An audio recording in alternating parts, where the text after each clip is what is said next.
The Great Graniteville Library joined the Federal Depository Library Program in 1989. We are one of almost 1,200 depositories which provides free access to government information for the citizens of our community. Providing information to the citizens of the United States began years before the country was established.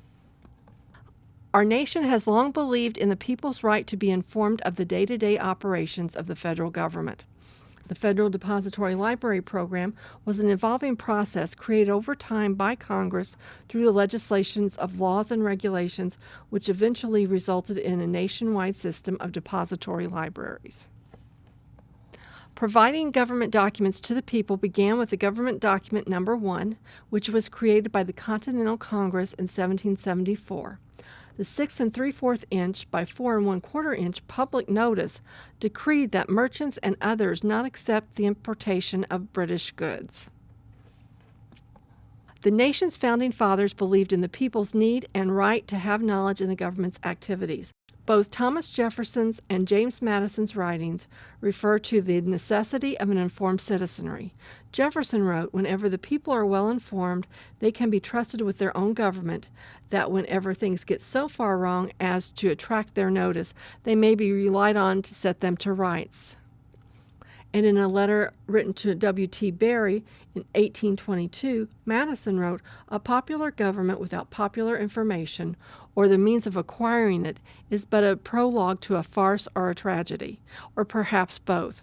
Knowledge will forever govern ignorance, and people who mean to be their own governors must arm themselves with the power which knowledge gives." The first congressional resolution to formally distribute government documents was legislated in the Act of 1813, which authorized the distribution of one copy of the House and Senate journals and other congressional documents to universities, historical societies, state libraries, and other institutions. At that time, the Secretary of State assumed the responsibility for distributing publications.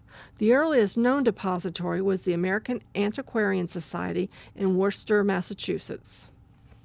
The next major change in dissemination of government information came as a result of the Printing Act of 1852. It provided for the appointment of a superintendent of public printing within the Department of the Interior, and the election of public printers for the House and the Senate. The Joint Committee on Printing was empowered to mediate certain disputes between the superintendent and the printers and to use any measures necessary to address neglect or delay in public printing. Additional changes were enacted in 1857 when the responsibility for depository distribution was changed to the Secretary of the Interior. He was also authorized to designate libraries to receive publications. Then in 1858, a joint resolution of Congress allowed each representative the ability to designate a depository from his district as well as the delegates from each territory. In 1859, each senator gained the authority to assign one depository in each state. Congress had been attempting to create a centralized printing office since 1818. Finally, the 1860 Printing Act authorized the superintendent of public printing to execute the public printing himself and to purchase the necessary buildings, machinery, and materials for that purpose. The Joint Committee on Printing was directed to set standards for paper purchases and to approve major procurement of supplies by the superintendent. On the day of Abraham Lincoln's March 4, 1861 inauguration, the government printing office opened for business. It was the Printing Act of 1895 which collected and organized all of the existing printing laws. This act centralized printing, transferred the office of Superintendent of Documents to the Government Printing Office from the Department of the Interior.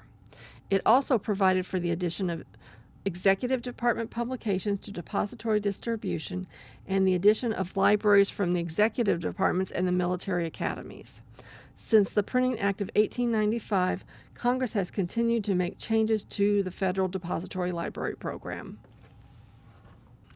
Throughout the 20th century, the Federal Depository Library Program has continued to grow and evolve. The onset of the information age required Congress to enact the GPO Electronic Access and Enhancement Act of 1993 to provide more federal information online. In the 21 years since the Electronic Enhancement Act, the volume of federal documents available online has steadily increased to the point where only a small portion of the thousands of documents produced are still available in print. The document production of the Government Printing Office has changed to the point where the GPO has requested changing its name to the Government Publication Office. In 1986, the staff at the Greg Graniteville Library began to explore the possibility of becoming a depository library. However, due to the legal requirements of the Federal Depository Library Program, there were no available openings in our district, the 3rd District. The GPO suggested negotiating a swap with the Thomas Cooper Library at USC Columbia. Thomas Cooper was one of 4 senatorial designated libraries, and there was an opening for a representative library in Columbia, which resided in the 2nd District.